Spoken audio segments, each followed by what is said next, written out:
Hello everybody, it is Frank the Tank and welcome to yet another bowling video. And before we get to the actual video, I need you guys to see this. Check this out. It's currently, hold on. Yeah, February 9th, 2020, 12:06 a.m. Now this happened a couple of hours ago. I want to say precisely at about 8:30 when I discovered this. Take a look. We were at 1990. But as of now, well, or should I say at 8:30, we are now at, wait for it, there it is. Look at that, 2,000 subscribers. I can't believe this. This is incredible. New milestone that has been reached for me. This is unbelievable. I honestly am very, very surprised that I even got to this point. The reason for it is because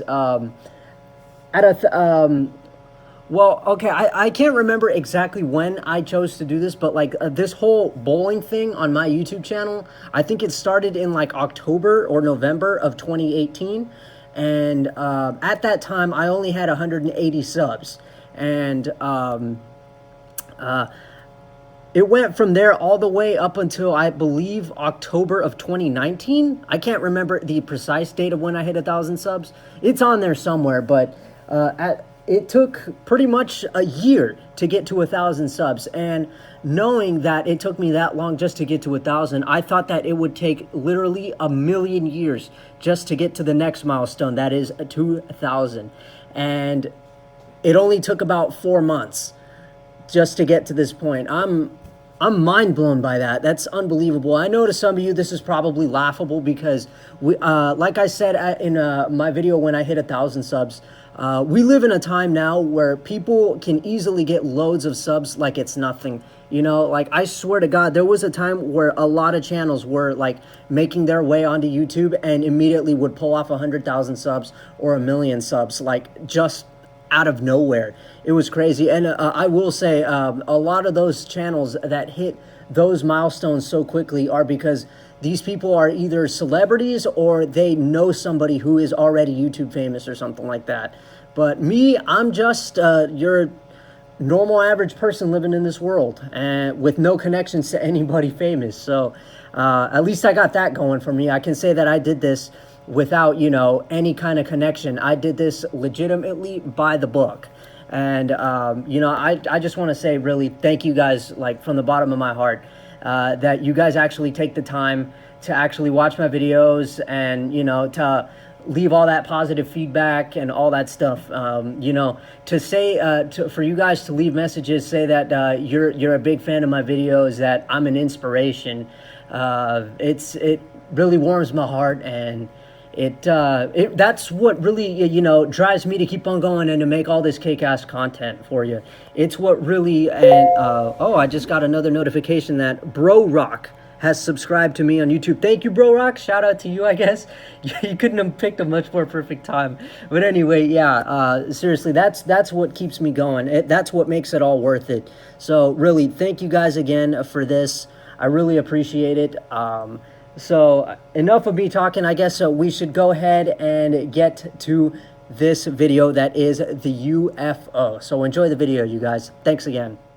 I heard you've been looking for me, but you look for trouble. You're gonna see that your words are dangerous. Your talk is cheap. I'm standing here, still standing here. Don't question my heart. Still standing here. Don't question the fire that burns inside.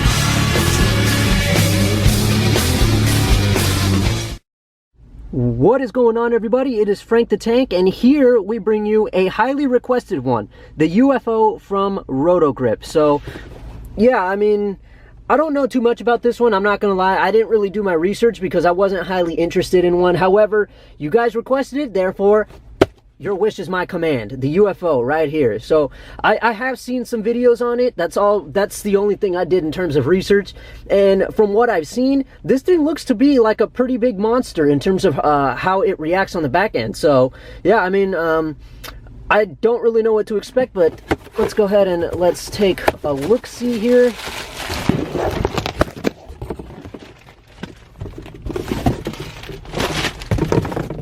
So wait, hold up. Of course, Microtrax S20 solid reactive. At least we know the cover stock is solid reactive. Its weight block is an ET core. That looks like Kenny from South Park to me. What do you guys think? Anyway, yeah, 2000 grit pad, RG values are 2.52, interesting, with a differential of 0.054 and a mass bias of 0.016. So at least we know this one has that little mass bias mark on it. That's nice. Color, deep purple, baby blue, and neon, all put together in one. So, wow. Let's see this thing. And I already know the color. It's a blend of what looks like green, light blue, and dark blue. But yeah, there is our UFO. It looks pretty good. I'm not going to deny that. It's not like insanely ugly, but yeah, there it is. And then of course the mass bias looking like some weird Illuminati confirmed type thing with the alien in the middle. That's pretty tight. So yeah, I guess there's nothing really much to say, considering I don't know what to tell you about this ball because I didn't do my research. But hey, that's a good thing, because that way I can find out what it does on the lanes, and that's the purpose here. So gonna go ahead and get this thing in there and see what we got. Okay everyone, UFO is drilled and ready to go. So here is your layout. Very similar, if not the same thing as I put on my High Road X. CG underneath the bridge, pin over here to the right. And yeah, I don't know exactly what this is going to do to the UFO, but I do know for a fact that this thing, based on what my Pro Shop guy told me, it basically moves very similar to the Crux Prime. And if you haven't seen, I have reviewed the Crux Prime, those of you who are new to my channel, so you can go ahead and find that video on my channel. However, I will tell you, I wasn't as good then as I am now. My approach is a lot more solid, and so is my game. So yeah, but still, if you want like a preview to what this thing could probably look like on the lanes, check out the Crux Prime, because it's basically got like a similar shape to it. However, with the Crux Prime, I had a 3.5 to 4 inch pin, and I had it drilled with the CG under the bridge and the pin like way the heck up here. And then obviously with this one, it's a 3 to 3.5 inch pin, and I've got it drilled differently. But I still think that it may have the much similar shape. It's just, there's going to be some slight difference. I don't know what it is, but we're going to find out as soon as we get to the lane. So let's go and let's get this thing going.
Time now for your Hammer Tough Spare replay, and what a beaut. Just how we drew it up.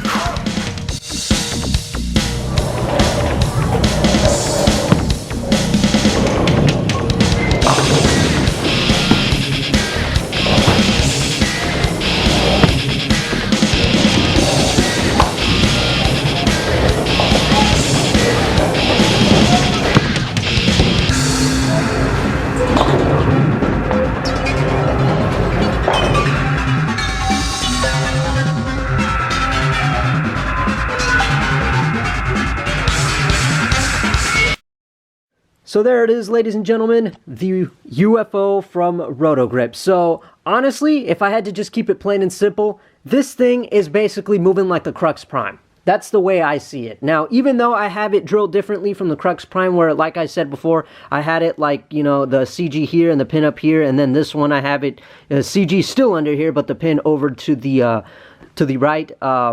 It still moves like a Crux Prime. It's really weird, but you know, if there's one thing I do love about the Crux Prime is that it plows through the pins just like this thing did. Every strike, if you guys go back and look, every strike just blew up the pins when this thing struck, and it was crazy. It's got powerful hook to it. I thought that was really cool, but you know, for some odd reason, it was just a struggle trying to use this thing. I mean, the first game you guys could see. I mean, I had it pretty good. Didn't really strike all the way, I mean, but had a pretty good score. I mean, 232, and then suddenly the second and third game just turned into an all-out struggle to find a way to strike. I mean, the second game, I think, was me just struggling to find, you know, to find the pocket, and then the third game was me just getting straight up robbed. I mean, I swear to God, I know for a fact that I hit the pocket and the pins just weren't working in my favor. So, other than that, I mean, the ball is great. I mean, it's got powerful hook. It plows through the pins when you strike. Moves like the Crux Prime. But, if I had to say, it is kind of difficult to use because you see, in that point where I was, I think the second game, I want to say, I'm not the third game because I know I hit the pocket, but in the second game, if I moved like more right and tried to play closer to the right gutter, I knew that the ball was going to like roll really early and then just like cross over or go through the nose. And I knew that like if I would play left, I would like way deep, you know what I mean? Like I usually do, where I like, you know, move a half a step forward, slow down my my ball speed, and give the ball time to hook. I knew that if I tried that, the ball just wouldn't, you know, make it back to the pocket. It was really, really weird. Like I had no idea what I was going to do, but you know, all I could do was just like try whatever I could until I found a line. And I mean, I'm thank God I'm a somewhat decent spare shooter, because if I wasn't, those scores would have been god awful. But you know, luckily I managed to, you know, rescue the score with a couple of good spares. And yeah, but yeah, I'm sorry that if it didn't turn out the way it did, and also I'm sorry if my approach seemed really, really off in my arm swing as well. It's just that, you know, remember, I recently just healed my middle finger. For those of you who don't remember or don't know at all, I tore the skin on my middle finger and I couldn't bowl, and it hurt to put my middle finger down into the hole of the bowling ball. And so I had to wait until this thing was healed, and I didn't want to take any chances of making it worse, so I didn't bowl at all. And yeah, it was quite a long time. It felt like a million years that I was away from the lanes, but in reality it was only about, I would say, almost 2 weeks, so I would say a week and a half, but it felt like a million years. And so yeah, getting back into it, it just felt weird, and you know, that's kind of why I seemed a little bit off, and I fell off balance in a couple of shots, especially with my spares. But other than that, you know, it's good to be back with it, and yeah, that's all said and done. So I hope you guys enjoyed the video. And yeah, that's really all there is. And now we move on to bowling video number 42, which is the bowling ball which you guys voted for me to try from the Motive brand. Which one is it? You'll find out soon enough. Peace, guys.